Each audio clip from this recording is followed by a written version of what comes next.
kamoškovia, neviem, či ste vedeli, ale chorvátske mesto Rovinj je veľmi známe mesto sexuálnym turizmom. Ani my sme to nevedeli. A my sme akorát na jednej pláži, kde už pomalinky tuto o pár metrov ďalej sa začínajú ľudia vyzliekať a sú tam holí, čo mne sa veľmi páči, samozrejme.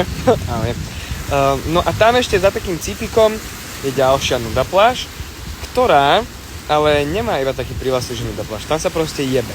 Dobre, to není, že len tam vidíte proste seniorov, jak sa tam váľajú proste s vajčiskami a s teckami, ale to sú proste mladí, starší, postarší, totálne starí ľudia, ktorí tam proste vidia ženu, tak sa nad ňu postavia, normálne si mastia.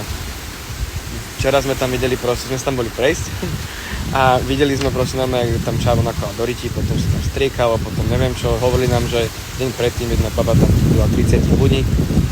Takže dávam tú lokáčku.